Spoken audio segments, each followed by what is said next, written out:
Alright, chaps, listen up. We gotta talk about this scandalous little kerfuffle involving Joe Rogan, RfK, and regime quack Lemming number 187.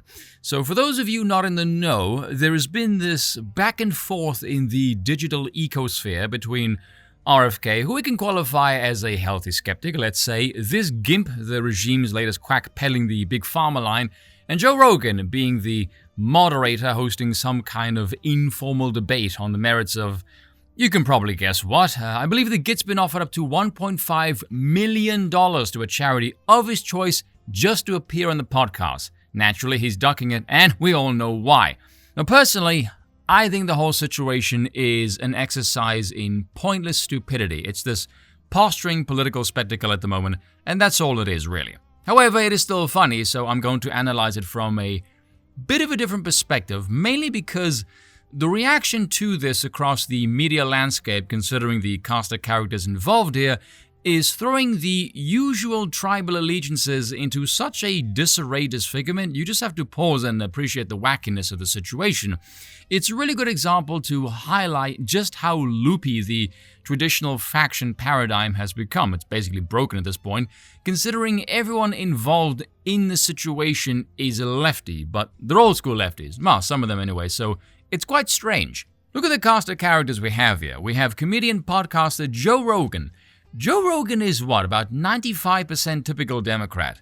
But that 5% asks all kinds of questions, and for the defiance of thinking, well, that is not allowed in the cult of democracy, and therefore he is a right-winger. Doesn't make a lot of sense, but then again, this is not a political faction, it's a cult. Then we've got RfK, who is essentially political royalty considering his past and surname, however dicey that is for obvious reasons, so naturally, he has a bit of a bone to pick with the established order, and considering its current weakened state and the attacks from the right via Trump, to be seen as a potential attack from the left then, in the current time in conjunction with Trump, does make RfK look more of a threat than he would otherwise be. And so the media is trying desperately to minimize his impact. However effective that turns out to be, a little too soon to tell. But places like YouTube icing Peterson's episode with RfK does at the very least imply a feeling of unease at best and a sheer dread at worst. I mean, let's not kid ourselves here. The media is doing everything in its power to shield Biden from as much criticism as is their goal. I'll get into that a bit later. And any form of debate. Why? Because he would get smoked, and everyone knows this. Then we have this regime quack Lemming number 187. Now, the reason I call him that is because everything about this entity is conditional. His accolades, qualifications, expertise, education, experience, hell, even his name. All of that is utterly irrelevant. They're slogans, symbolism, and that's all it is, really. He exists as a character in the current chapter of the narrative. Think of it like this. Can you replace him with any other face that has similar qualifications that parrots the exact same talking points? Very easily. He's discount Fauci, and for that reason, he's worthless. Pay him no mind. Now, here is where the game-breaking aspect kicks in. Again, everyone involved in the story, somewhat left-leaning. And when it comes to positions and faction affiliations in the current time, this is such a convoluted mess, it's hysterical. You'll have Trump supporters, for example, who are fans of Trump in spite of Operation Warp Speed, and they would side more with RfK on the skepticism. You will have Democrats that despise Trump with a furious passion, but who will love Lindsey Graham because he's massively pro-Ukraine war, anti-Putin, and therefore, in their barely thinking noggins, anti-Trump. The mainstream media are just propagandists for the regime. It's very simple. There's a lot of idiots who don't even realize they're not Democrats or Republicans, really. Most of them Republican positions not favored by Trump, and a lot of them will side with the Republicans as long as they oppose the Don.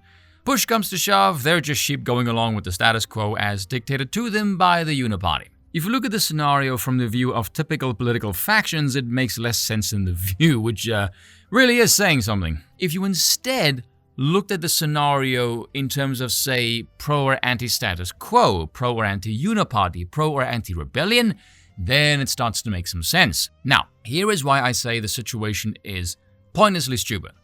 Think of the following: the characters, the format, the message, the audience, and the goal. We have world's top podcaster, threatening political candidate, and an idiot. Spotify, the message is information.